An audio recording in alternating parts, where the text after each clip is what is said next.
음식을 만들기에 천혜의 조건을 갖고 있다고 해도 과언이 아닐 만큼 GDP 기준으로 세계 7번째로 잘 사는 나라 프랑스 인구는 독일, 영국이 합친 것보다 많아 유럽에서 가장 많은 인구수를 자랑했지만 세계에서 가장 여행객이 많이 찾는 나라, 예술의 나라, 아트사커,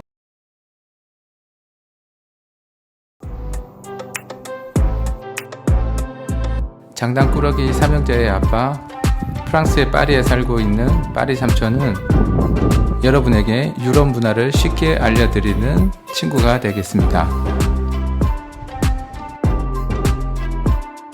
구독, 좋아요 눌러주세요. 프랑스 면적은 한국의 5.5배 정도 되고요. 이웃 국가인 독일에 비해서는 1.6배. 제가 프랑스에 와서 산이 없이 끝없이 펼쳐지는 지평선을 처음 봤는데요. 파리에서 떼제베를 타고 남부 마르세유를 가다 보면 떼제베는 320km를 달리게 됩니다. 이 320km의 기차를 3시간 동안 타고 달리는데요. 그 3시간 동안 정말 산이 하나가 없이 끝없이 이어지는 평야를 볼 수 있습니다. 프랑스가 인구 대비 곡물 생산량이 3배가 생산되고 있습니다. 국민들이 먹는 양보다 3배 더 많이 곡물이 생산된다는 것이죠. 그러면 그 남는 곡물을 프랑스는 폐기 처분하든지 바이오 디젤들을 만들 정도로 프랑스는 먹는 것에 자급자족이 가능한 세계에 몇 안 되는 나라 중에 하나입니다. 프랑스 남쪽에는 피레네 산맥을 경계로 스페인과 국경을 맞대고 있고 지중해를 통하여 북아프리카를 바라보며 또한 동쪽에는 알프스 산맥을 경계로 이탈리아, 스위스, 독일, 룩셈부르크, 벨기에와 국경을 맞대고 있고 북쪽은 깔레 해협, 영어로는 도보 해협을 경계로 영국과 국경을 대하고 있는데 1994년 터널이 개통되면서 영국은 유럽 대륙과 연결되게 되었죠. 지금도 많은 사람들이 유로터널이라고 부르는데요. 정식 이름은 채널 터널, 프랑스어로는 Le Tunnel sur le Manche, 유로스타의 영향이 커서 많은 사람이 유로터널이라고 부르는 것 같습니다. 서쪽은 대서양을 통해서 미국 등 아메리카 대륙과 연결되어 있죠. 유럽에 강국하면 프랑스, 영국, 독일 이 세 나라를 뽑는데요. GDP 기준 세계 6위, 유럽에서는 두 번째죠. 군사력 순위 세계 6위, 유럽에서는 첫 번째. 전 세계 5개국밖에 없는 유엔 상임이사국의 회원, 또한 핵 보유국이죠. 미국처럼 글로벌 경찰의 역할을 수행할 수 있는 국력은 없지만 서부 아프리카와 중동 지역에서는 아직도 힘센 동네형으로 군림하고 있는 프랑스는 특히 프랑스가 거부하면 아프리카의 쿠데타 정부가 뒤집히는 경우가 있을 만큼 서부 아프리카에서는 아직도 강력한 힘을 발휘하고 있는 것이 프랑스의 오늘의 힘입니다.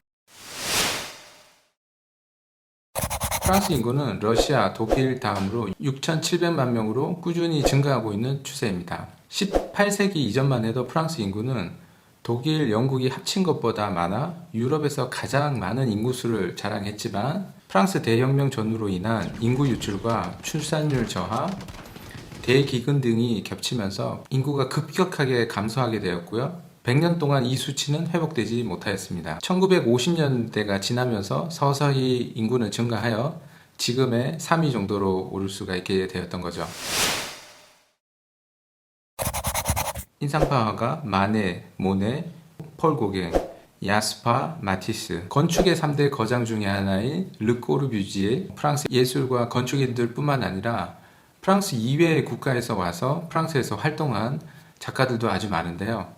스페인에서 건너온 피카소, 달리, 빈센트 반고, 러시아에서 건너온 샤갈, 미국에서 온 헤밍웨이 등이 2차 세계대전이 일어나기 전 프랑스 파리에서 동시대에 함께 활동했을 만큼 예술의 메트로폴리탄과 같았던 거죠. 칸느 페스티벌을 중심으로 한 영화 산업도 프랑스에서 꽃을 피우게 됩니다. 오페라 카르멘의 조르주 비제, 삼성과 데릴라의 까미유 생상, 작곡가 드뷔시, 라벨 등의 음악가와 삼총사, 몬테크리스토 백작 등으로 유명한 알렉상드 듀마, 레미제라블의 빅토르 유고, 계몽주의 학자 볼테르와 루소, 이 모든 위인들이 프랑스에서 자라고 태어나고 프랑스의 문화를 발전시킨 프랑스의 대표적인 지식인들이었습니다. 인터넷이 발달되기 이전인 1980년 이전에는 프랑스의 문화적인 영향력은 미국과 버금갈 정도로 굉장히 강력한 파워를 갖고 있었는데요.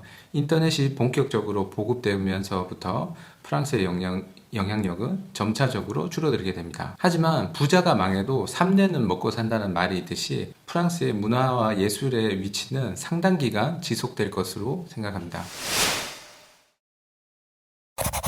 세계 민항기 시장을 양분하는 에어버스의 본사가 프랑스 툴루즈에 있으며 자동차 생산량 기준으로 세계 3위를 차지하는 르노 닛산 얼라이언스 그룹과 푸조 시트로잉을 소유한 PSA 그룹, 얼마 전에 피아트와 합병까지도 했죠. 또한 유럽 최대 중공업 회사인 알스톰, 유럽 최대 전기 회사인 EDF, 샤넬 에르메스로 대표되는 프랑스의 명품과 루이비통 크리스찬 디올 등을 소유한 세계 최대의 명품 기업인 LVMH, 구찌를 소유한 케링 그룹 등이 모두 다 프랑스 기업입니다. 전 세계 명품 시장에서는 프랑스의 입지가 원탑으로서 정말 독보적이죠.